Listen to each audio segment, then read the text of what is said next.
Ahoj všichni, vítejte u dnešního pro mě trošku speciálního videa, protože společně se konečně podíváme na nový Xbox Series S. To je tady ten malej, který vypadá jak tranzistorový rádio. Určitě si většina z vás říká, proč tady ten model vůbec je, proč existuje, proč vzniknul a jestli to od Microsoftu není jenom taková ta druhotná záležitost, by se dalo říct, takovej ten experiment. A tady to všechno jsou samozřejmě docela dost podstatné a hlavně dobré otázky. Protože ve své podstatě tohle to není v uvozovkách next gen konzole, na kterou všichni čekali a na kterou se všichni hrozně těšili. Když se v rychlosti podíváme na výkon, tak rozdíl oproti jiným modelům je tady zcela propastný. A tím nemyslím pouze rozdíl mezi S-tem a vlajkovou lodí X-tem, ale dokonce i posledním modelem One X z roku 2017. Tudíž zcela logicky vyvstává otázka, proč by si sakra S-to vůbec někdo měl kupovat. Já vám to řeknu velice jednoduše, protože tady ta konzolka je naprosto skvělej a geniální nápad.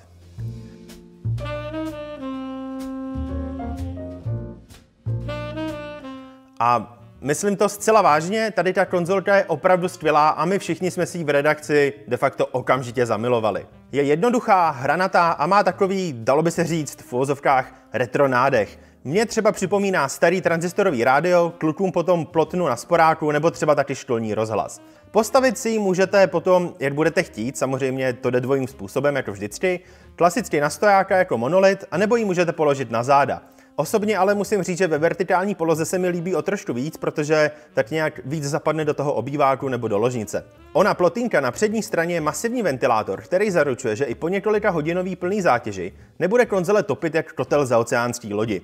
Co by vás potom ještě si myslím mohlo zajímat, jsou porty. Vzadu máme port pro internet, 2x USB pro připojení externího disku, HDMI a slot pro paměťovou kartu. O té si ale řekneme trošku víc později. A potom je tady samozřejmě taky přípojka pro proud. Na přední straně potom máte USB pro sluchátka nebo pro připojení ovladače. Pro koho je ale pak tady ta konzolka určená, že jo? No, pokud jste takovej ten hardcore gamer, který se hrát ty nejnovější hry, na nejlepší detaily ve 4K a při 120 Hz a který čekal na nový konzole jako na druhý příchod Krista, tak tady to pro vás bohužel není. Čili nebudu se zlobit, když to vypnete a půjdete se koukat na něco jiného.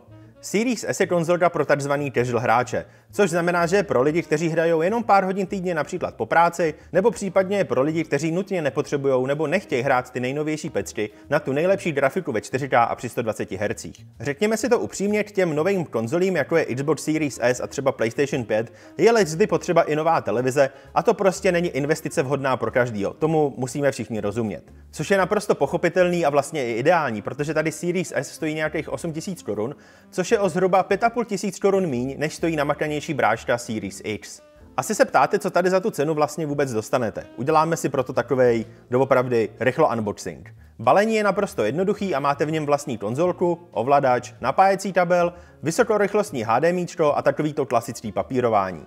Když tak potom unboxing a první dojmy najdete pár týdnů zpět tady nahoře v odkazu nebo dole pod videem v odkazu. Uvnitř S naleznete 4 teraflopy výkonu, 10 GB operační paměti a 512 GB SSD. Což uznávám, že na první pohled není zrovna reprezentativní výkon, ale opravdu, pokud nejste namlsaný a rozmazlený hardcore pařan, tak vám to bude naprosto stačit. Jen tak pro zajímavost a pro srovnání, lepší Xbox Series X má 12 teraflopů výkonu, 16 GB operační paměti a 1 TB SSD, takže asi tušíte, že kromě vzhledu je mezi tady těma konzolkama i rozdíl v tom, co je reálně uvnitř. Určitě se všichni ptáte, jestli S má podporu 4K rozlišení, tak ano, má ho, ale pouze jako upscale onoho základního a nativního 1440p obrazu. Microsoft hlásá, že by potom hry měly běžet na 120 Hz, ale mezi náma si tím momentálně nejsem tak úplně jistý. Ne, že by Microsoft kecal, to ne, to si doopravdy nemyslím, ale když jsem zkoušel multiplayer u Gears 5, což je hra, u který by právě 120 Hz mělo fungovat, tak mi to jako 120 Hz opravdu nepřišlo. Jinak podotýkám, že jsem hrál na 144 Hz monitoru, takže by s tím teoreticky neměl být žádný problém. Proč to nešlo, to upřímně nevím, možná nějaký chybějící update ze strany Microsoftu, nicméně 1440p při 60 Hz mi na vyblbnutí doopravdy stačilo. Pokud jde o nějaký ty grafický orgie, tak tady hry vypadají skoro stejně jako u silnějšího brášky. Říkám skoro stejně, jelikož malý grafický rozdíl je tam přece jenom samozřejmě znát. Kdybych to měl nějak jednoduše srovnat, tak je to zhruba jako rozdíl mezi high a ultra nastavením na PC. V obou případech vypadají hry skvěle, ale u SK je prostě vidět, že má lehce horší textury a obraz není tak ostrý a vyhlazený. Normálně byste si toho asi ani nevšimli, si myslím, ale když si dáte vedle sebe stejnou hru, tak to prostě poznáte. Ono se vlastně ani není čemu ale divit, protože podle Microsoftu mají být hry na S100 trošku jinak optimalizovaný a jelikož se oficiálně cílí na oněch 1440p, tak tady nejsou zapotřebí zase až tak kvalitní 4K textury. Každopádně to, že S100 jede nativně ve 1440p mi absolutně nevadilo, jako vůbec mi to nevadilo. A stejně, když se to zapli na 4K televizi, tak díky tomu upscalingu tam nebyl znát vůbec jakýkoliv rozdíl. Čili pokud nejste ten typ člověka, co by lpěl nutně na grafických ordích, tak si myslím, že vám to bude absolutně jedno. Osobně jsem měl Xbox připojený u PC k hernímu monitoru a musím říct, že mi to přišlo jako jeho nejlepší využití.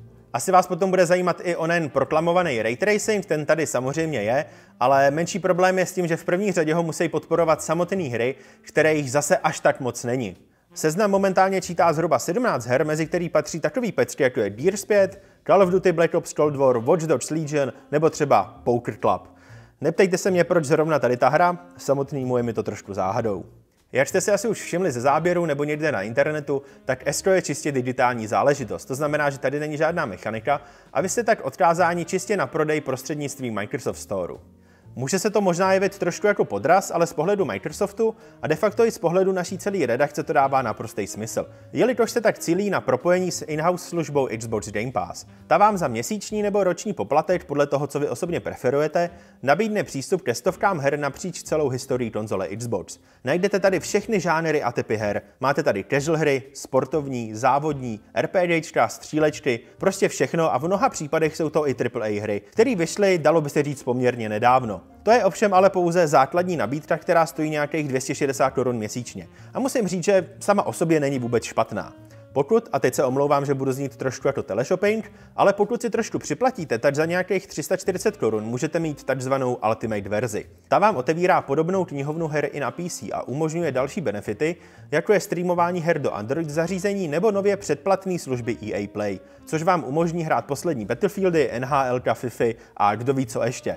Což si myslím, že je po čertech dobrá nabídka. Když si to tak ale vezmete, a teď mě pozorně poslouchejte, tak pokud si koupíte tady S100 a k tomu onen ultimátní Game Pass, tak vás to vyjde na zhruba 12 000 korun, což je pořád o 1500 korun míň, než když si koupíte Series X a to navíc bez her.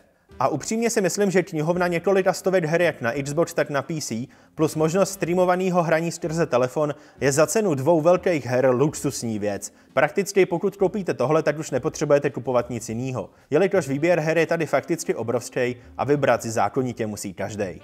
Ale samozřejmě, jako vždycky, je tady malej zádrhel a to je v tomto případě velikost místa na disku.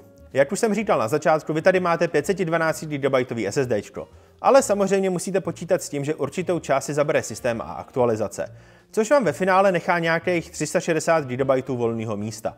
A to fakt není hodně.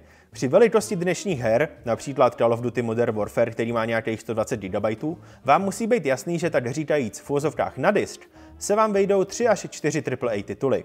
Na druhou stranu je tady ale jiskra naděje, protože hry na S100 by měly být zhruba o 30% menší, jelikož nepotřebují zase až tak kvalitní textury. Pokud mám dát nějaký vlastní názor, tak já zrovna nepatřím mezi ten typ lidí, který by potřeboval mít nainstalovanou celou svoji knihovnu. Obvykle pařím tak 2 až 3 hry, takže tady ten problém s diskem jde tak trošku mimo mě. Navíc díky Game Passu jsem si nainstaloval kvůli testování nějakých 6 až 7 her a stále mám na disku nějakých 50 GB volného místa. Takže si myslím, že tady ta v uvozovkách aférka nebude zase až tak žhavá. Na druhou stranu já naprosto chápu, že vás tady to může trápit, nedostatek místa jako věčný problém každého z nás, to asi všichni známe, ale bohužel tady ten Xbox je prostě plný kompromisů a musí se s tím počítat. Avšak nezoufejte, máte tady 2 řešení. Za prvý můžete připojit klasický externí disk, kam se vám budou instalovat všechny hry, ale budete muset počítat s tím, že budete mít delší nahrávací časy a taky se budete muset rozloučit s novou funkcí Quick Resume. Mimochodem, super poznatek od kluků z Alza magazínu, na externí disk jdou nainstalovat pouze zpětně kompatibilní hry. To znamená, že hry, které jsou dělané speciálně na Series X a S, z exterňáku prostě nepustíte.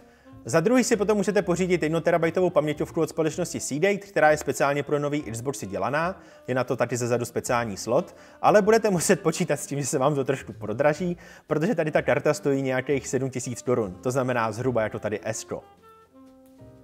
Když jsem ze začátku říkal, že Series S není v uvozovkách next gen, tak jsem to myslel vážně a byla by to i pravda. Nebýt jedný poměrně zásadní věci. Rychlosti celého systému a načítání her. To je naprosto famózní věc a je vidět, že ono SSD to odvádí zatraceně dobrou práci. Nejenom, že procházení celého v uvozovkách nového systému je neuvěřitelně rychlý a plynulý, ale i samotný načítání her je neskutečně rychlý. A věřte mi, zvyknete si na to opravdu velice snadno. Pár příkladů za všechny. Vypnutá konzole se vám do hlavního menu dostane za nějakých 7 vteřin od té doby, co stisknete Xbox tlačítko na ovladači. Forza Motorsport se ze základní obrazovky dostane do hlavního menu za nějakých 29 vteřin a například u Gears 5 je to za 25 vteřin. Nesmím potom tady zapomenout na dlouho probíranou funkci Quick Resume, která vás teoreticky z jedné hry do druhé dostane během několika vteřin. A to doslova, přepnutí mezi Gears 5 a novým Ori vám zabere zhruba 8 vteřin. A to, dámy a pánové, je hrozný game changer. Momentálně s manželkou trpíme u starý PS4, jelikož tam trvá přepnutí z hry do hry několik desítek vteřin až minut, a to je naprosto otřesný. Nemluvě o tom, že tady prakticky nemáte žádný klasický nahrávací obrazovky. Zapnete hru, dáte pokračovat a hrajete. Až takhle jednoduchý to je a je to naprosto skvělý. Ovšem, aby hra Quick Resume podporovala, tak na to samozřejmě musí být optimalizovaná, což poznáte podle ikony X a S, která je u hry viditelná. Pokud to potom daná hra nepodporuje, tak se bohužel bude načítat pěkně po staru, a to od začátku. Osobně si myslím, že tady ta funkce je naprosto skvělá a těch 8 až 10 vteřin, který to trvá se přepnout z jedné hry do druhé, je naprosto famózní čas. Jasně, stále to chvilku trvá, ale proto se to jmenuje Quick Resume a ne Instant Resume. Pokud jde potom o samotný uživatelský menu, který právě probíhá za mnou, tak tomu snad nemám ani co říct, to je perfektní. Skvěle se v něm orientuje, je jednoduchý a docela dost intuitivní. V zásadě to funguje tak, že scrollujete horizontální nabídkou, zatímco po straně se vám vertikálně otvírají dodateční dlaždice s informacemi a funkcemi. U her to znamená například odkazy na addony v MS Storeu, pozvánky do party, komunitní informace a tak dál. Mimochodem, někdo může znát tady to meníčko ze starších Xboxů, tam bylo původní menu aktualizovaný do nynější podoby, aby byl přechod mezi jednotlivými sériemi co nejplynulejší a bez zbytečných obtíží. Nakonec tady ještě v rychlosti proberu ovladač, u kterého sice pár změn je, ale de facto jsou tak drobný, že si myslím, že většina hráčů je reálně ani nepostřehne. Microsoftí ovladač je v základu skvělej, tak proč ho měnit, že jo? Ve své podstatě tady máte hrubší povrch na konci triggerů, extra tlačítko pro sdílení fotek a videí a trošku upravenou ergonomii pro lepší úchyt. Trochu musím říct, že mě tady štve hlučnost tlačítek, jak můžete slyšet, jsou takový víc klikavý, ale upřímně si nepamatuju, jestli na tom byla předchozí iterace stejně nebo ne. Tak, pojďme si to shrnout. Je tady Xbox Series S něco v skutku novýho, něco revolučního, převratného, je to doopravdy ten next gen? Není, doopravdy next gen to není. Přesto musím říct, že mi to vůbec, ale vůbec nevadí, protože tady Xbox Series S je opravdu kouzelný přístroj, do kterého jsem se neskutečně zamiloval. Je malej, je hezký a hlavně je přenosnej. Tohle je přesně ta věc, kterou si sebou vezmete do batohu na chatu, na dovolenou nebo prostě jenom na lanku s kamarádama. Já jsem S to sebou několikrát vzal na noční do studia a s klukama jsme si to doopravdy užili. Dali jsme fotbálek, dali jsme NHL, dali jsme ve split screenu Gearsy, dali jsme nějakou tu bojovku. Zkrátka, tady na to je to naprosto geniální přístroj.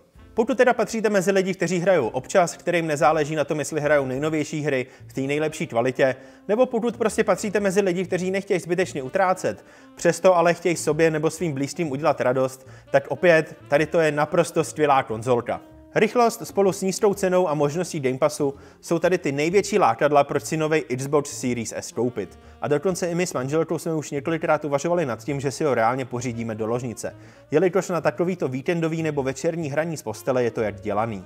Tak to by bylo pro dnešek úplně všechno, já vám děkuju, že jste vydrželi až do konce, pokud jste teda vydrželi do konce, protože věřím, že to bylo docela dost náročný video. Každopádně moc vám děkuju, dejte nám like, klidněte na zvoneček, dejte taky odběr, protože spousta z vás nás stále neodebírá a hlavně napište mi do komentářů, co si tedy o té konzolce myslíte, protože jsem na to hrozně zvědavej. Dík a uvidíme se příště. Čus!